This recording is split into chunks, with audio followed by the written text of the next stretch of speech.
याद रखना, सफलता के साथ में तभी दिखोगे जब आप बेहतरीन सीखोगे। तो अगर सफलता है पाना तो डेली क्विज दे दनादन के साथ में अभी से है जुड़ जाना। नमस्कार, मैं विकास कटारिया, स्वागत आप सभी प्यारे दोस्तों का डेली क्विज दे दनादन में। प्यारे दोस्तों, अब से हम शुरू करने जा रहे हैं एक ऐसी कमाल की टेस्ट सीरीज जो आपकी प्रैक्टिस को लगाने वाली है चार चांद। जो आपने सीखा है उसे इस्तेमाल करने का समय आ चुका है। एग्जाम से पहले प्री एग्जाम का समय आ चुका है। इस डेली क्विज दे दनादन के साथ में आप बहुत बेहतरीन सीख सकते हैं, अपनी प्रैक्टिस कर सकते हैं। तो अगर सिलेक्शन है पाना तो डेली क्विज दे दनादन के साथ में अभी से है जुड़ जाना। आपको करनी होगी अपनी तैयारी को बेहतरीन, जो आप कर सकते हैं डेली क्विज दे दनादन के साथ में। पहले दोस्तों, आपको इस सीरीज के साथ में क्या करना होगा, डेली जो भी आपको सीरीज मिले प्रैक्टिस जरूर से करनी है। स्वयं से क्वेश्चंस के आपको आंसर देने हैं। आपको मिलने वाला है एक क्वेश्चन और चार ऑप्शन, जिसमें देख करके आपको बताना है राइट आंसर कौन सा हो जाने वाला है। डेली आप प्रैक्टिस करोगे, ये आपको वादा करना है। आपको क्या करना है, कंपल्सरी क्लासेज को सब्सक्राइब कर लेना है, बेल आइकन को जरूर से प्रेस कर लेना, ताकि जब भी डेली क्विज दे दनादन का वीडियो आए आपको सबसे पहले मिल जाए और आपकी एक भी क्लास ना छूट पाए। तो आपकी हो जाने वाली है सीखने में मौज, क्योंकि आने वाली है डेली क्विज दे दनादन हर रोज। प्यारे दोस्तों, डेली क्विज दे दनादन के साथ में हम फिजिक्स, केमिस्ट्री और बायोलॉजी के क्वेश्चंस रोज देखने वाले हैं। यदि आपका प्यार जबरदस्त बना रहा तो आपकी एग्जाम के लिए जितने भी सब्जेक्ट्स हैं उसके सभी क्वेश्चंस आपको डेली सुबह मिल जाने वाले हैं। यानी आपके नाश्ते के साथ में एक जबरदस्त नाश्ता सीखने का भी आपको मिल जाएगा डेली क्विज दे दनादन के साथ में। तो शुरुआत करते हैं डेली क्विज दे दनादन का फर्स्ट क्वेश्चन। फर्स्ट क्वेश्चन आपके सामने है, भोजन का ऑक्सीकरण एक अभिक्रिया है। Very important question. Option A है यहाँ पे ऊष्मा सेपी अभिक्रिया, ऑप्शन बी है ऊष्मा शोषी अभिक्रिया, या फिर ऑप्शन नंबर सी है यहाँ पे ऊष्मा रोधी अभिक्रिया, ऑप्शन नंबर डी है यहाँ पे नन ऑफ दीज, यानी इनमें से कोई नहीं। तो राइट आंसर क्या चला जाएगा, यदि ऑप्शन नंबर ए आपका राइट आंसर तो बिल्कुल सही जवाब है। यहां मैं प्रत्येक क्वेश्चन से रिलेटेड जो इंपॉर्टेंट बात होगी जरूर से मैं बताने वाला हूं, ताकि आपको सीखने में और मजा आ जाए। यस और नो, रिलेटेड बातें अगर हम जान जाते हैं किसी भी क्वेश्चन की, तो भैया ये हमारा सीखने का बहुत ही गजब तरीका होता है। तो भोजन ऑक्सीकरण यानी फूड ऑक्सीडेशन की जब भी बात की जाए तो वो ऊष्मा सेपी यानी एक्सोथर्मिक रिएक्शन होती है। एक्सोथर्मिक रिएक्शन यानी कि जब अभिक्रिया के द्वारा प्रोडक्ट का निर्माण होता है और प्रोडक्ट निर्माण के साथ में एनर्जी भी रिलीज होती है, तो ऐसी अभिक्रिया कहलाती है ऊष्मा सेपी अभिक्रिया। तो फूड ऑक्सीडेशन एक ऊष्मा सेपी अभिक्रिया होती है। याद रखना, जो एनर्जी हमें इस फूड ऑक्सीडेशन के दौरान मिलती है वो एटीपी के रूप में मिलती है, जो कि एनर्जी कॉइन होते हैं, और इन एनर्जी कॉइन्स का उपयोग हम ऊर्जा के रूप में हमारी विभिन्न प्रकार की एक्टिविटीज को कंप्लीट करने में काम में लेते हैं। नेक्स्ट क्वेश्चन देखिएगा, क्वेश्चन सेकंड है, निम्न में से शरीर का संतुलन बनाए रखता है। Very important question. Option A है अनुमस्तिष्क, ऑप्शन बी है यहाँ पे परम मस्तिष्क, ऑप्शन सी है यहाँ पे मध्य मस्तिष्क, और ऑप्शन नंबर डी है यहाँ पे मेरुरज्जु। जब भी बॉडी बैलेंसिंग की बात आ जाएगी तो दो ऑर्गन यहाँ पे काम में आने वाले हैं। सबसे पहले इस क्वेश्चन का आंसर देखिए, ऑप्शन नंबर ए चला जाएगा, अनुमस्तिष्क, जिसे कहा जाता है सेरिबेलम, जो कि पश्चिम मस्तिष्क का भाग होता है। इसे second largest organ of our brain भी कहा जाता है ना, गायरोस्कोप ऑफ आवर बॉडी भी कहा जाता है। पहले दोस्तों, ये हमारी बॉडी की बैलेंस करने में सहायक होता है। इसी प्रकार से कान, ईयर भी हमारी बॉडी को बैलेंस करने में सहायक होता है। एक और बहुत ही इंपॉर्टेंट बात याद रखिएगा, अनुमस्तिष्क पर हमारी बॉडी में सबसे ज्यादा अल्कोहल का इफेक्ट बढ़ता है। नेक्स्ट क्वेश्चन चलिएगा, क्वेश्चन थर्ड है, ग्लाइकोलाइसिस प्रक्रिया में बनता है। Very important question. Option number A है सिट्रिक एसिड, या फिर ऑप्शन नंबर बी है सक्सेनिक एसिड, या फिर ऑप्शन नंबर सी है टाइलिन, या फिर ऑप्शन नंबर डी है pyruvic acid. So right answer option number D चला जाएगा, पायरुविक एसिड। ग्लाइकोलाइसिस यानी कार्बोहाइड्रेट जो ग्लूकोज है उसको तोड़ो, लाइसिस का मतलब तोड़ना, ग्लूकोज को तोड़ करके जो बनता है वो हो जाएगा पायरुविक एसिड। एक बहुत ही इंपॉर्टेंट बात है, ग्लाइकोलाइसिस जो होती है वो ऑक्सीजेनिक और नॉन ऑक्सीजेनिक दोनों अभिक्रियाओं के अंदर होने वाली प्रोसेस होती है। नेक्स्ट क्वेश्चन देखिएगा, क्वेश्चन फोर्थ है, ऑक्सीजन का परिवहन किया जाता है।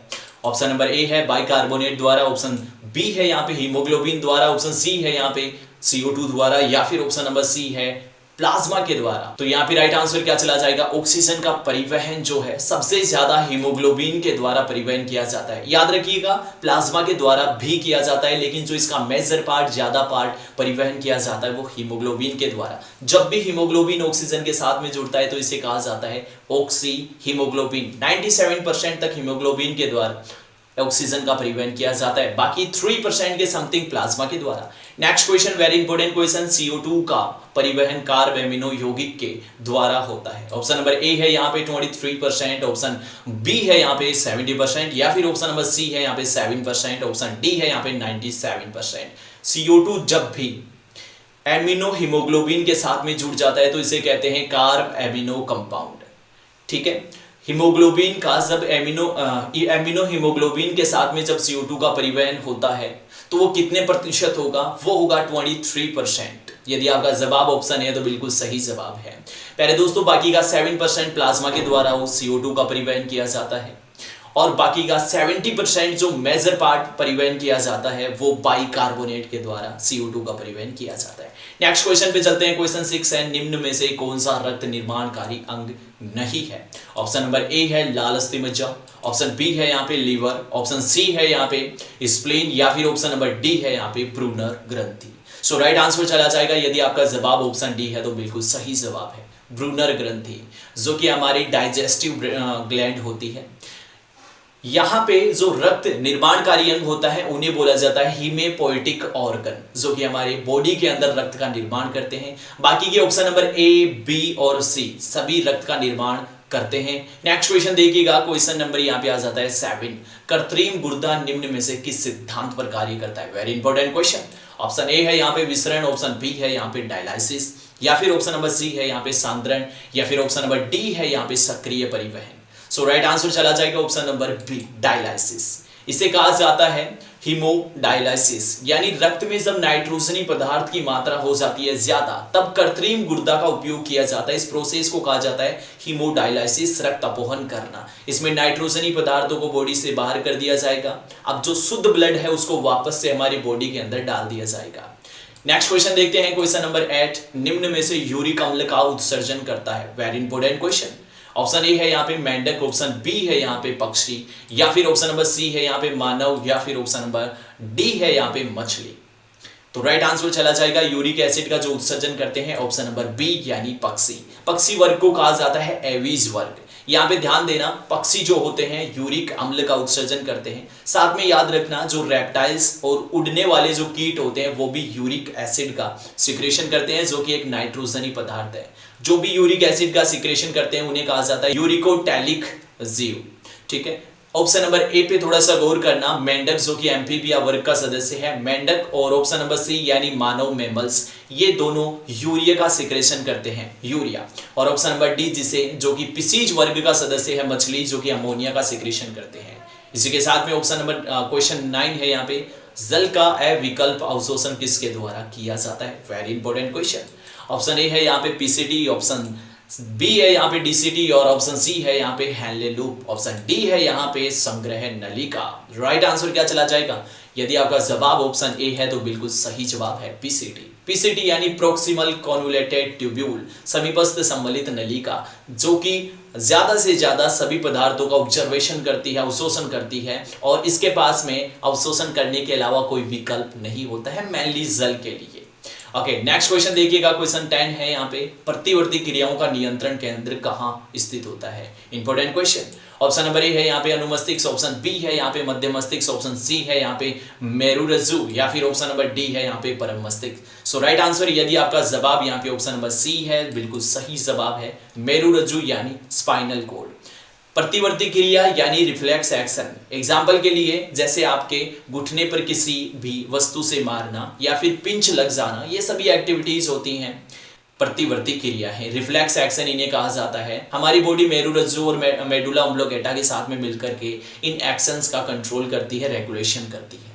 प्यारे दोस्तों, आज के ये थे हमारे टॉप 10 क्वेश्चंस जो कि आपको डेली क्विज दे दनादन के साथ में सीखने को मिले हैं, प्रैक्टिस करने को मिली है, रिलेटेड बातें आपको जानने को मिली है। अगर आप भी चाहते हैं इस प्रकार के वेरी इंपॉर्टेंट क्वेश्चंस के साथ में प्रैक्टिस करना, आपकी जो भी सब्जेक्ट है उसके साथ में प्रैक्टिस करना, तो आपको करना होगा कंपल्सरी क्लासेज को सब्सक्राइब, साथ में दोस्तों को करना होगा शेयर, ताकि जबरदस्त अगर आप करोगे शेयर तो मैं रोज लेकर के आ जाऊंगा डेली क्विज दे दनादन। सो प्यारे दोस्तों, शेयर जरूर से कीजिएगा। अगर आपने लाइक अभी तक नहीं किया है तो लाइक भी जरूर से कीजिएगा।